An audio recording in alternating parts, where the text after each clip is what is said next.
To enroll employee in the server end, you can do that from two tabs, today or enroll.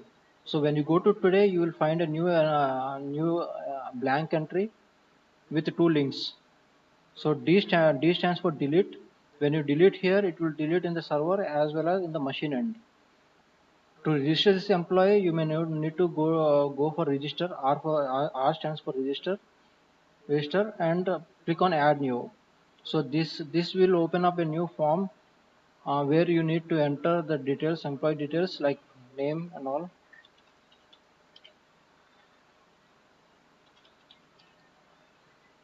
All the fields are mandatory here, and you may need to enter the employee code. So make sure the employee code is unique, and thus the employee code once entered cannot be re-entered. So as you can see, when I type the employee code, it will show up the suggestions, which helps you to pick up a new employee code, because 59 I just typed and it is already existing, so I need to choose a new employee code. Let me type 60. So of course 60 is a new employee code. When you see a new employee code, then only you will see this save button. When you have duplicated employee code, you will not see the save button. So system will not allow you to save the employee code with the duplicated one. So there are three buttons: save and back. Save and back will take you to manage employee, and save and add new will keep you add new employees.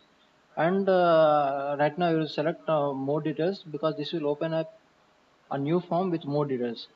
So this is a descriptive form where you can select other details like designation and department, and there is and other fields like date of joining, date of birth, those things you can enter, mobile number, in a email ID. And there is an additional data card is there, where you can have some additional fields like PAN card, Aadhaar number, or driving license number. If you want to collect with each employee, you can do that from here. So adding a new field, you need to click on plus symbol, and I will say PAN card number. And if this field is mandatory, I will select mandatory and say save. So with each form, you will see this field, and it will prompt user to enter these values. If it is mandatory, you need to enter mandatory, otherwise it won't allow you to save the button. So let me quickly enter some random number here, and you need to save. So set the shift timing, shift start time, shift end time, all those things, and save. This is how you can enter, and you can enable the SMS alerts for this employee, like if you want an SMS to be received at each in and each out, you may select this: late in and late out, and this is for absent.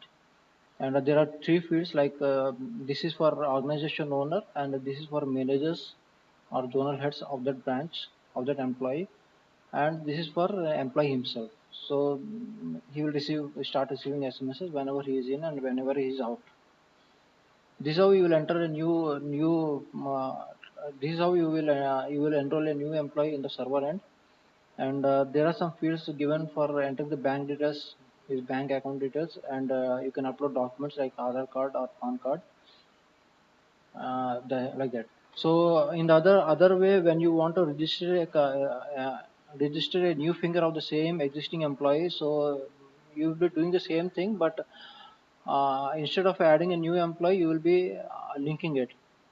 So if I want to add a new fingerprint of the employee which I just enrolled, so what I will do is I will register at the machine end, and you will see a empty blank record. And in the blank record, you go here at register, and instead of clicking on the add new button, I will enter the employee code.